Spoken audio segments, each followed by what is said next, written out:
Hello everyone, जय हिंद, नमस्कार, welcome you all to mission competition. आप सभी का स्वागत है मिशन कंपटीशन में। सबसे पहले आप सभी को राधे राधे, जय श्री राम। देखिए, आप लोग कल से ये न्यूज़ सुन रहे हैं कि देखिए लगभग जो है देखिए 25,000 पदों पे बहाली आने वाली है। कल ये मैंने आपको अपडेट किया था, अखबार में भी आ गया। दूसरा बात, जेडीयू के ऑफिशियल ट्विटर हैंडल से भी इसको पोस्ट किया गया, जो कि मैंने आपको दिखाया। आई होप आपने वो देख लिया होगा। ठीक है, अब यहाँ पे सामान्य प्रशासन विभाग, ठीक है, जनरल एडमिनिस्ट्रेशन डिपार्टमेंट, जो कि एक तरीके से आप बोल सकते हो कि सरकार का मुखपत्र है।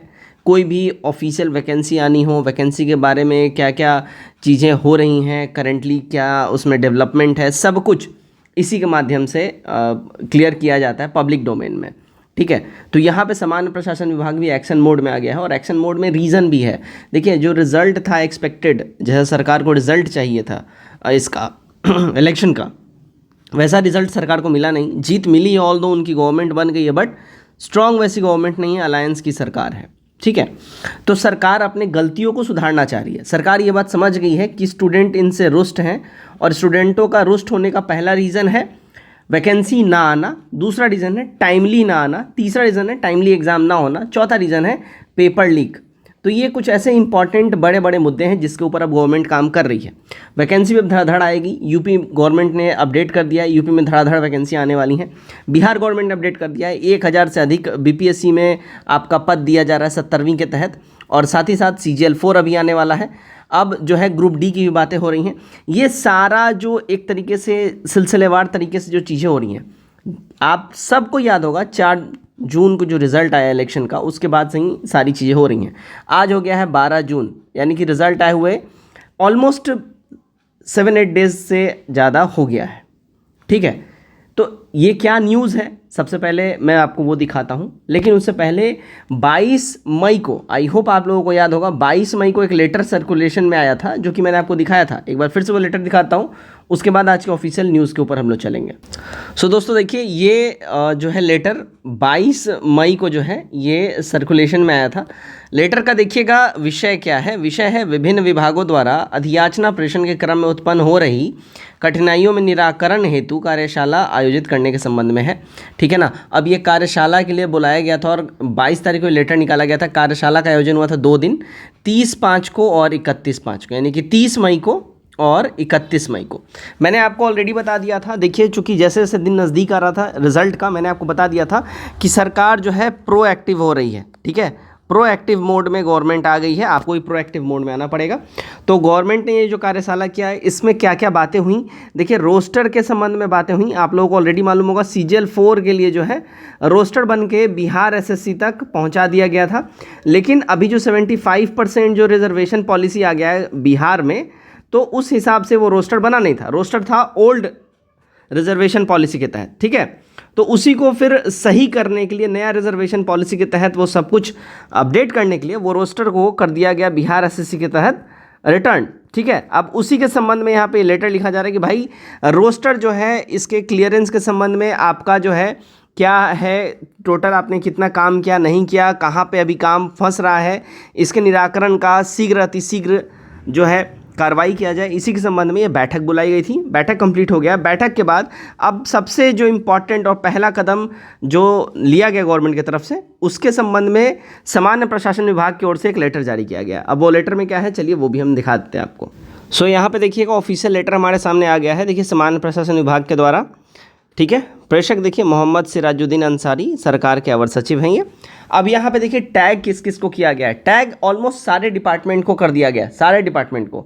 बिहार लोक सेवा आयोग यानी कि BPSC को टैग यहाँ पे कर दिया गया है। बिहार कर्मचारी चयन आयोग यानी कि बिहार SSC को यहाँ पे टैग कर दिया गया है। बिहार तकनीकी सेवा आयोग, ठीक है। उसके बाद केंद्रीय चयन परिषद यानी CSBC हो गया आपका। उसके बाद अपना हो गया सचिव विश्वविद्यालय सेवा आयोग। उसके बाद बिहार सचिव विश्वविद्यालय परीक्षा समिति, परीक्षा नियंत्रक, बिहार संयुक्त प्रवेश प्रतियोगिता परीक्षा परिषद पटना। यहाँ पे ऑलमोस्ट बिहार में जितने भी ऐसी बॉडीज़ हैं जो एग्ज़ाम कंडक्ट करवाती हैं, कॉम्पिटिटिव एग्ज़ाम अलग अलग फील्ड के लिए, उन सबको ऑलमोस्ट टैग कर दिया गया। अब इसमें लेटर क्या है, यहाँ पे ये समझिएगा। तो ये लेटर जो है देखिएगा, नियुक्ति संबंध विज्ञापन में प्रयुक्त होने वाली गैर आरक्षित, आरक्षित कोटि संबंधित कोड के संबंध में। अब आप लोगों को ये चीज़ मालूम होगा, जैसे ही देखिए अभी जो रोस्टर के लिए जो बातें हो रही थी, तो रोस्टर क्यों रिटर्न किया गया था कि जो रिजर्वेशन जो लगा है, रिजर्वेशन पॉलिसी जो है वो ओल्ड वाला ही के हिसाब से रोस्टर बना दिया गया था।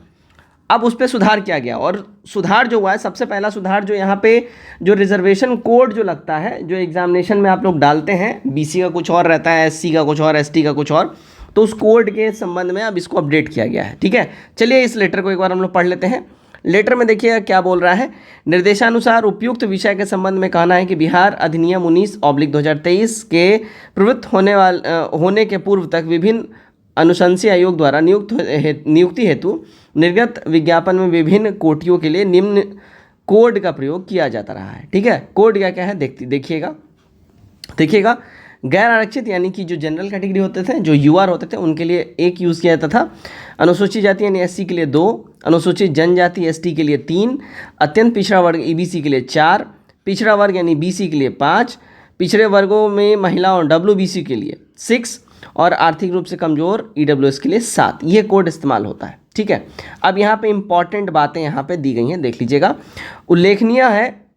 उल्लेखनीय है कि बिहार अधिनियम 19/2023 प्रवृत्त होने के क्रम में पिछड़े वर्गों की महिलाएं, है ना, हेतु प्रावधान 3% आरक्षण के समाप्त कर दिया गया है। ऐसी स्थिति में विभिन्न स्रोतों से पूछा की जा रही है कि पिछड़े वर्गों की महिलाओं हेतु प्रयोग की जाने वाली कोड की स्थिति क्या है। ठीक है, तो अब यहाँ पे जो है जो 3% रिजर्वेशन जो था पिछड़े वर्ग की महिलाओं के लिए, उसको अब खत्म कर दिया गया है। ठीक है, इस संबंध में सूचित किया जाता है कि पिछड़े वर्गों की महिलाएं यानी डब्ल्यूबीसी हेतु प्रयुक्त होने वाली कोड संख्या 6 को विलोपित समझा जाए, शेष अन्य कोड यथावत रहेंगे। अब ये 6 जो है ये अब खत्म हो गया, इसको डिलीट कर दिया गया। ठीक है, ये कोड डिलीट हो गया, बाकी सारा कोड वैसा ही माना जाएगा। ठीक है, तो ये बिल्कुल ही आप इसको देख सकते हैं। आगे यहाँ पे देखिएगा, ये जो है अपना 10 तारीख का ये नोटिस है, आप ये देख सकते हैं क्लियरली। ठीक है, ये सारे के सारे जो है डिपार्टमेंट को लिख दिया गया। अब यहाँ पे ये मेजर इंप्रूवमेंट इसलिए मैं बोल रहा हूँ क्योंकि जो रोस्टर क्लियर होगा, रोस्टर क्लियर में सबसे पहला जो है कोड का ही काम होता है। कोड के बाद अब रिजर्वेशन देखा जाएगा, किस किस जाति को कितना कितना रिजर्वेशन दिया गया है, उस हिसाब से रोस्टर तैयार होगा और ये सब होगा। और ये सब बहुत जल्दी होगा, बहुत जल्द होगा। ध्यान रखिएगा, आपको जुलाई टू अगस्त के बीच में आपको CGL 4 का नोटिफिकेशन देखने मिल सकता है। इससे संबंधित आपको बहुत पॉजिटिव चीज़ें देखने मिल जाएंगी। आप लोग बिल्कुल तैयार रखिए अपने आप को, और ये चीज़ें बहुत क्विक डेवलप होंगी। ठीक है, कल लास्ट डेट था, इंटर लेवल वाला एडिट का भी डेट खत्म हो गया और इसका भी एग्ज़ाम डेट अब बहुत जल्दी रिवील कर दिया जाएगा। तो आप लोग खुद को तैयार रखिए, तैयारी करते रहिए और ज़्यादा से ज़्यादा खुद को झोंक दीजिए, क्योंकि अगर अब नहीं तो फिर कभी नहीं।